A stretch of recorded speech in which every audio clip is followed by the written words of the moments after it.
بسم اللہ الرحمن الرحیم۔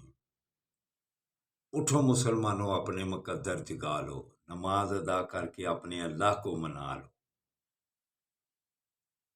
کھول کے دیکھ چشم دل، آتا ہے لطف کیا نماز میں، ہر طرف آتا ہے نظر نور خدا نماز میں۔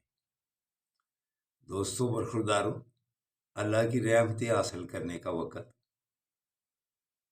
اللہ کو راضی کرنے کا وقت، تو جو اس وقت اٹھ جاتا ہے، سجدے میں گر جاتا ہے، اللہ اس پر اپنی رحمتوں کی بارش کر دیتا ہے۔ تو اٹھو، نماز ادا کر لیا کرو، نوافل بھی ادا کیا کرو، پھر آپ کی زندگی چین اور سکون سے گزرے گی۔ تو نماز کے بعد یا ودودو اللہ کا ذکر کیا کرو، پھر آپ کی دشمنیاں ختم ہو جائیں گی، آپ کے ساتھ لوگ محبت سے پیش آئیں گے، عداوتیں ختم ہو جائیں گی۔ نبی کریم صلی اللہ علیہ وآلہ وسلم کا بھی فرمانے علی شان ہے کہ دعوتیں ختم کرو، پیار و محبت کو آگے بڑھاؤ، ناراضگیاں ختم کرو۔ 3 دن سے زیادہ ناراض مسلمان رہ سکتا ہے؟ چوتھے دن گناہ شروع ہو جاتا ہے۔ یہ ہمارے آقا صلی اللہ علیہ وآلہ وسلم نے ارشاد فرمایا ہوا ہے۔ تو اس میں معاشرہ A1 رہے گا، صحت بھی آپ کی A1 رہے گی، سارے معاشرتی معاملات A1 رہیں گے۔ تو اٹھو، اللہ کے آگے اپنے گناہوں کی معافی مانگو سارے، تو پھر فلسطین والوں کے لیے دعا بھی کرو۔ کہتا ہوں نا، دوسرے لوگوں کے لیے دعا کیا کرو، پھر ساری آپ کی دعائیں اللہ پوری کرتا جائے گا۔ تو جو مسلمان دوسرے کے لیے دعا کرتا ہے، اللہ سب سے پہلے اس کی اپنے لیے دعائیں پوری کرتا ہے۔ تو اس وقت عمران اور فلسطین والے پریشانی کی حالت میں ہیں۔ فلسطین والے تو آپ کی امداد کو پکار رہے ہیں، آپ کی امداد کی طرف دیکھ رہے ہیں، لیکن آئرلینڈ جو غیر اسلامی ملک ہے اور اس کی سربراہ بھی ایک عورت ہے، اس کی عظمت کو سلام کہ اس نے اسرائیل کے سفیر کو اپنے ملک سے نکال دیا۔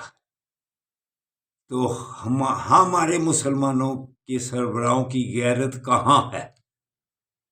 اس کو کیا کہیں؟ یونان والوں نے بھی کہا ہے کہ اگر تمہارے جہاز ادھر سے گزرے تو ہم اڑا دیں گے۔ یونان والے کے ایٹمی طاقت ہیں، ان کی عظمت کو بھی سلام،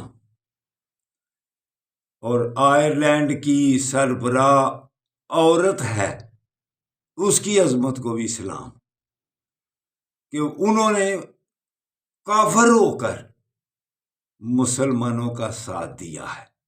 تو کیا ان مسلمان سربراہوں کو کیا کہیں؟ یونان والے تو غیرت مند ہو گئے، دوسرے مسلمان ملکوں کو لوگ پھر کیا کہہ رہے ہیں؟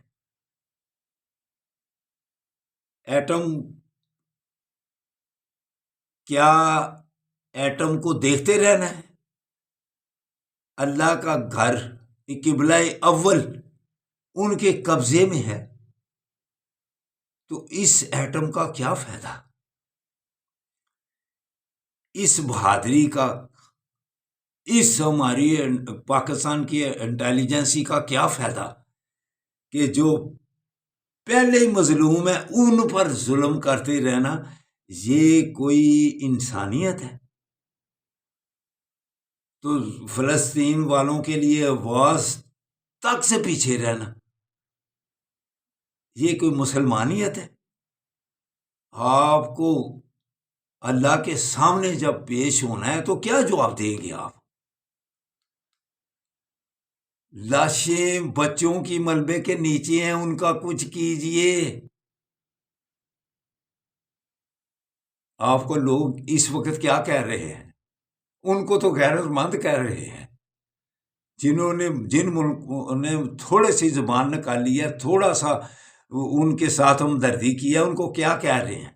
تو آپ کو کیا کہہ رہے ہیں؟ یا اللہ آپ کو کیا سمجھ رہا ہے؟ اللہ کے سامنے کیا جواب دیں گے جا کے؟ خاص طور پر ہمارے آصف منیر صاحب، آپ کی کیسے زندگی گزر رہی ہے؟ مسلمانوں کی لاشیں ملبے کے تیرے، ہمارے بھی تو بچے ہو سکتے ہیں نا، ہمارے بچوں پر بھی ایسا، خدا نہ کرے ایسا کام ہو، تو ان پر بھی تو ایسے ظلم ہو سکتے ہیں، پھر ہم کیا کریں گے؟ دوسرے مسلمان بچوں کی لاشوں کے ملبے کے نیچے گری ہو پر غور کریں اور مسلمان کٹھے ہو جائیں۔ علامہ اقبال بھی کیا خوب فرماتے ہیں، وضع میں ہو نصارہ تمدن میں ہو ہنود، یہ مسلمان ہیں جنہیں دیکھ کر شرمائیں یہود۔ ہم تو بالکل ہی گئے گزرے ہو گئے ہوئے ہیں، ہماری انسانیت بہت دور چلی گئی ہوئی ہے۔ تو اٹھو، کم از کم مسلمانوں کی حالت پر رونا آ رہا ہے، کم از کم ان کے لیے دعا ہی کر دیا کرو اٹھ کر۔ اللہ حافظ، اللہ حافظ، اللہ حافظ۔